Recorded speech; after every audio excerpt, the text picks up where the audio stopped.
Hello, I'm Anne Marie Johnson, and welcome to Tears, the event against racism and stereotyping, Part 3, Defunding the Fear with Listening. For the next 30 minutes, we'll focus on the personal experiences and insights from our guests regarding policing and ways to improve the often tenuous relationship between communities of color and law enforcement. In today's episode, we're joined by co-star of the ABC drama The Rookie, Titus Makin. Erika Alexander, from the classic sitcom Living Single, and producer of the documentary John Lewis, Good Trouble. Three-time Emmy winner and co-star of the hit series Greenleaf, Keith David. Actor and co-founder of CR8TheChange Kevin Welbeck. And Lora King, daughter of the late Rodney King and founder of the Rodney King Foundation. All of our guests will share their experiences and why they are dedicated to fight the good fight in order to create positive change for all of us. And now, Tears, Part 3, Defunding the Fear with Listening. I have a dream that one day this nation will rise up, live up to the meaning of its creed.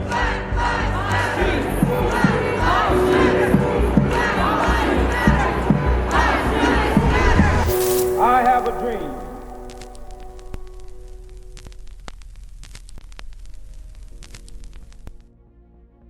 For no other reason but for the color of their skin, our guests have experienced situations that are familiar to way too many people of color in this country. Commonly known as driving while black, African Americans will experience vehicle or pedestrian stops, questioning and or detainment by law enforcement officers at out of scale proportions, purely based on the systemic practice of racial profiling. Now, although the overwhelming majority of these interactions end without incident and obviously cannot compare to the beatings and deaths at the hands of some in law enforcement, these other experiences leave lifelong feelings of unease and distrust. And unfortunately, many of us have a story to tell. Thankfully, never had a negative run-in with police until actually living in Los Angeles.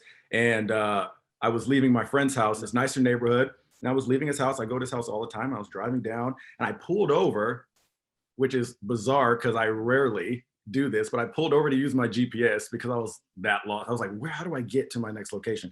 Pulled over in the neighborhood. A cop pulls up behind me and he's like flashing his lights. And I'm like, okay. And he walks up to the window and he was like, hey, what's going on? And I was like, just pulled over to use my GPS. And another cop car pulls up in front and I'm like, am I missing something? Like, definitely, I'm law abiding right now. Not sure what's going on. And so both of them come to one standing in front, one's kind of flanked from him, standing at the window. And I'm like, hey guys, yeah, I'm just visiting my friends. And they're like, oh, what's your friend's address? Told them the address. And they were like, oh, okay, you in this neighborhood often? I was like, fairly often. Yeah, I was like, I come here all the time. They're like, oh, why'd you pull over in right here? And I was like, need to use my GPS. And I'm like, trying, like, it was to the point where you could tell that they were, no matter what I said, it was going to be portrayed as a potential lie. But that was my first kind of unsaid, but knowingly racially charged police situation. But that time, I, for myself, was like, that was legitimately because of how I looked. Here's a story. So I was on the Cosby Show by this time, and I was probably one of the only young Black girls I knew that had an ATM card. I would go into Macy's in downtown Manhattan on 34th Street and shop. I was shopping, and my favorite thing would go to the little counters and get some little facial stuff and then walk out. And when I was walking out, a security person stopped me and said, ma'am, we have to check your bags. And I was like, okay. Now, of course, my heart is beating fast because I'm thinking, did I accidentally, pick up something or that type of thing?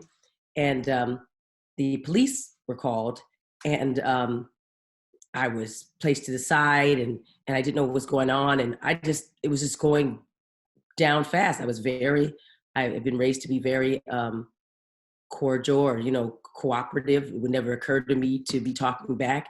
And I was embarrassed because I was being held back and everybody was seeing it. And they saw that I had the receipt and they saw that I had paid for everything. And then they told me I had to go home. And it was from the trauma of being profiled and being told to go home and the embarrassment and the humiliation of it. And maybe for somebody like me, pretty sensitive to those things and never really occurred that could happen, it changed my behavior even now. When I was in high school, I was driving in a nicer neighborhood in a car that wasn't so nice. And I got pulled over.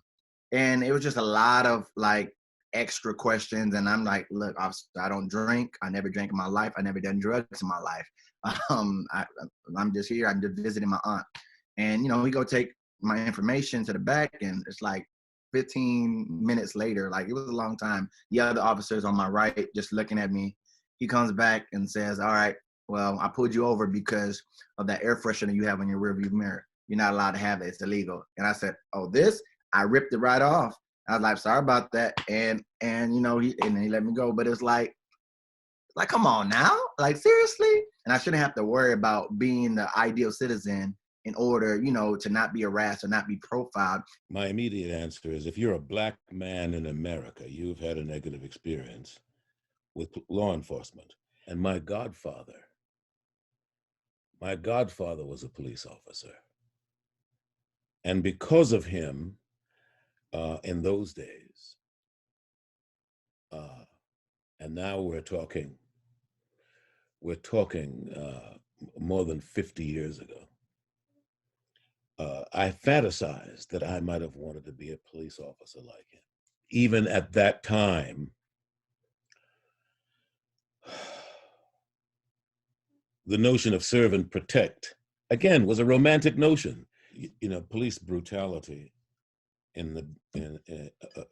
against Black men has never stopped.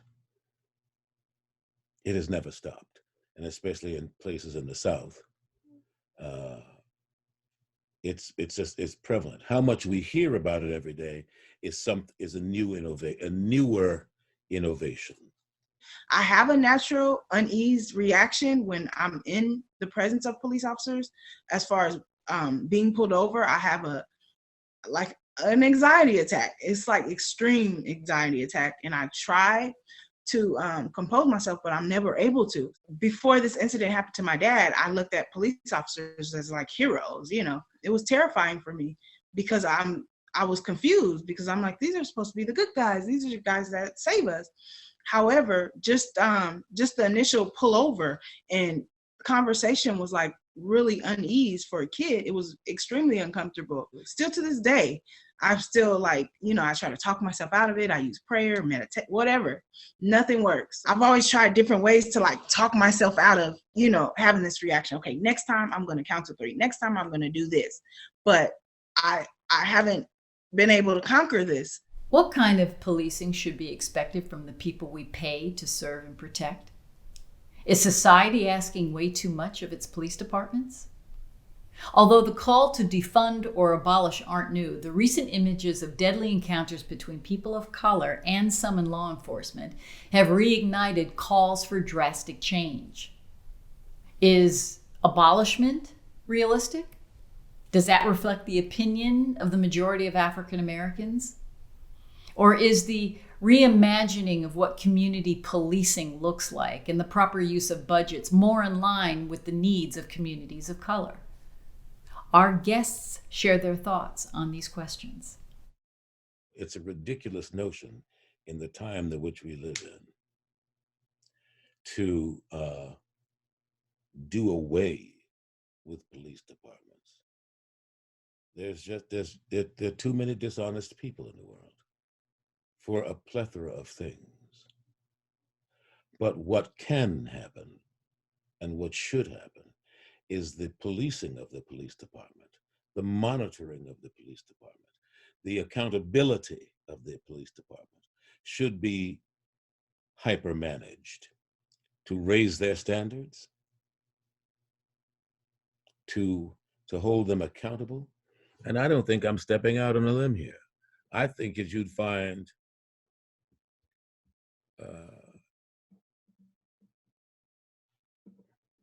58 to 64% of policemen who don't deserve to be policemen. Just like they have done away with after-school programs for whatever, to the detriment of our society. Those same kinds of forums, after-school programs, which would include, a parent-teacher, parent-coach participation. There should also be, on a regular basis, parent, student, police officer forums, so that we get to know who they are. So for me, defunding the police, I don't think personally is the most beneficial thing. I think we need better police, absolutely.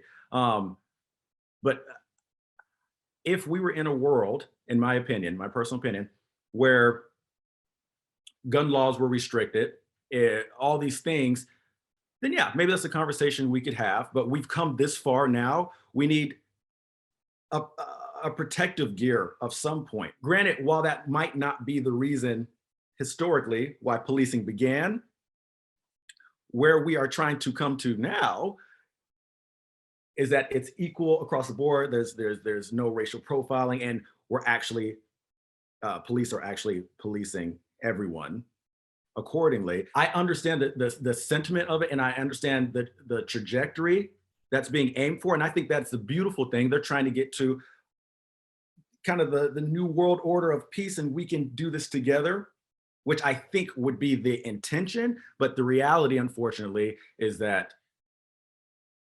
we're in a world where we need manpower to thus protect against manpower. Yeah. You got a whole system in place that was never meant for us. It was never meant to protect us.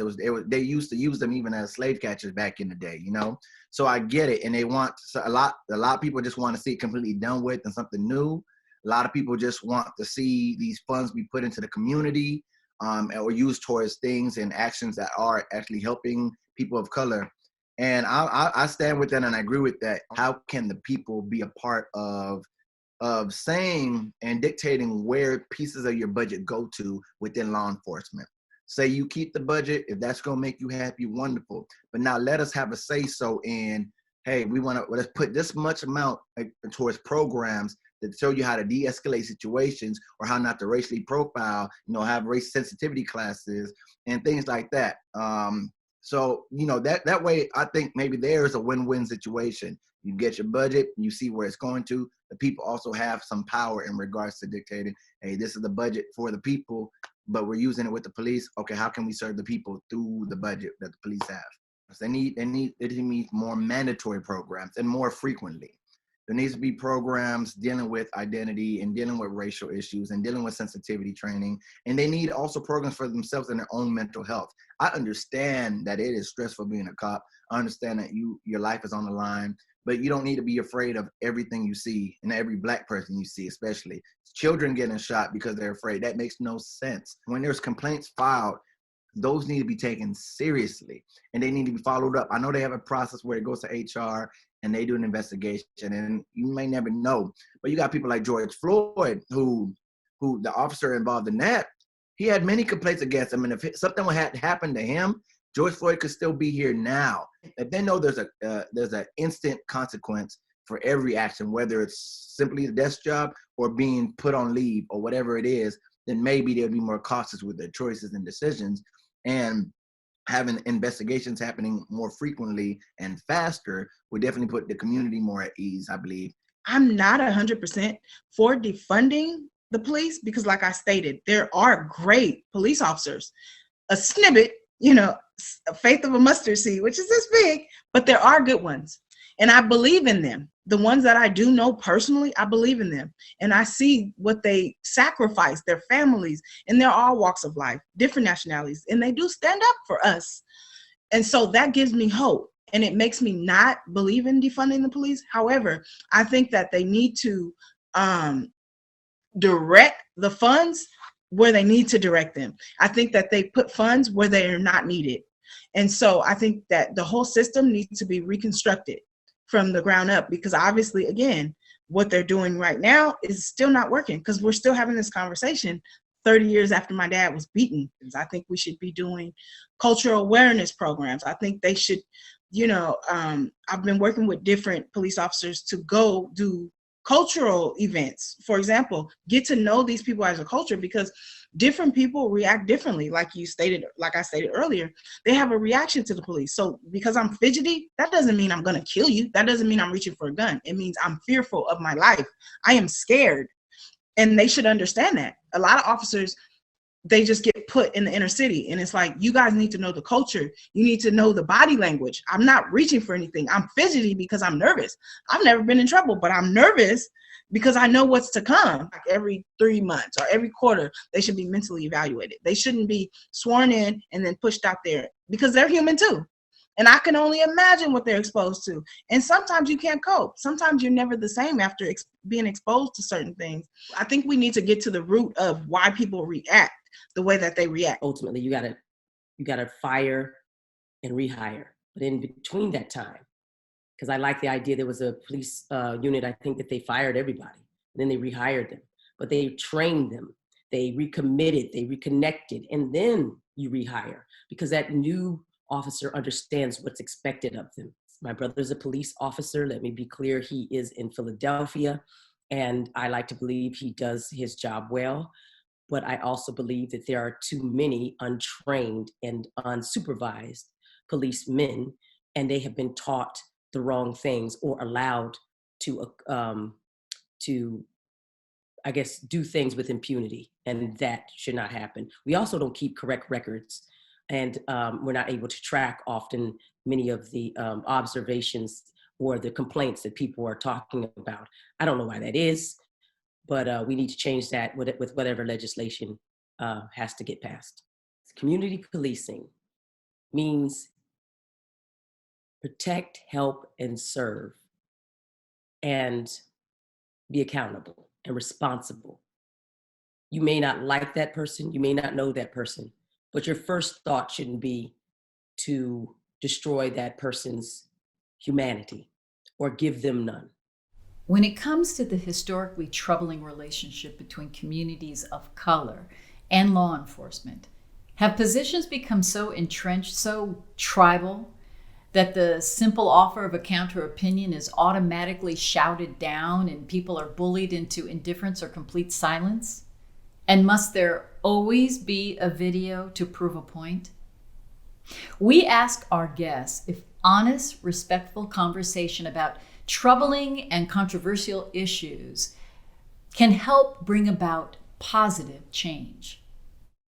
But in regards to the conversation of moving forward and creating a world and a future where we don't have to deal with this anymore, and that our children and our children's children can grow up in a community not fearing the police, and the police can be something to look up to and see them as heroes like we used to as children, that, is going to take humbling ourselves. That's going to take dialogue. That's going to take collaboration. That's going to take putting aside the emotion and remembering the passion and the purpose of everything, and doing whatever it takes. My hope is that maybe we all meet in the middle somewhere and get some solutions to the very problem we have. I'm happy that we're creating conversation, and I'm happy that we're in a space now that we can talk about these things, have different opinions, have similar opinions, whatever that is, and move towards some type of resolution, evolve somehow, and just really show people how to love each other through their opinions. How can you create resolution from honest conversation? Well, the key is to honest. People have to show up and want to be honest. Honesty often hurts. It also reveals the goal ultimately to create empathy. I think is beautiful. I believe people like John Lewis, who I admire, believed in face-to-face confrontations. But he said, they asked him, why did he keep coming back to face people who he knew would spit on him and beat him and hurl slurs at him and just treat him awful? And he said, every time I did, I could look in their face and give them the opportunity for change. Woo, woo. Come on. That's heavy. He wanted to give them the opportunity to change by making them look him in the eye. Uncomfortable conversations is how we grow. I know I do. I know I grow. And because it's unfamiliar territory, but yet you always leave those conversations finding out other things like, wow, I didn't think of it that way. If you are open-minded to growing as a person, as a human being, never mind this, just who you are at the core of your heart. If we closed our eyes and listened to someone talk, we might fall in love with them differently. And we open our eyes like, whoa, I had no idea she looked like that. I had no idea he looked like that. Instead, we're judging with the heart. And that's the most important thing. You can't go wrong with that. You can't go wrong with judging somebody from the heart. We all need each other to make this thing, as the kindergarten song says, to make the world go round. We need each other because we learn so much from each other. But if we're closed-minded and we come in with prejudgment, it's all bad. It goes all bad. Right is right. Right doesn't have a color on it. Right, doing the right thing, doing the next rightest thing does not have a gender. And it certainly has no skin color. White people, could frequently say, well, oh, y'all are making too much of this. I mean, it really isn't that bad. I mean, I don't really see it. Well, because you don't see it. And because you ignore it. It wasn't until George Floyd and you saw the life being squeezed out of him with a man calling for his mother. Now you have to believe it, if you have a soul at all. And hopefully, it's the beginning of some change happening. Thank you to Erika Alexander, Titus Makin, Kevin Welbeck, Lora King, and Keith David for joining us. The Mankind Project believes that it's only through open, honest, and respectful dialogue that we'll all be able to listen to each other and work together to build bridges of tolerance and empathy. Here at the Mankind Project, we believe one of the best ways to bridge gaps is by building bridges. Through community engagement, music, the arts, and the spoken word, our mission is to bring people together for the betterment of mankind. For more information and for ways to support our mission, please visit themankindproject.org. That's www.themankindproject.org. Thank you for watching.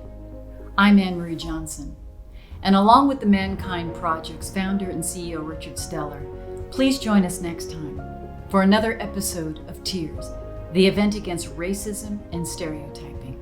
Until then, be well.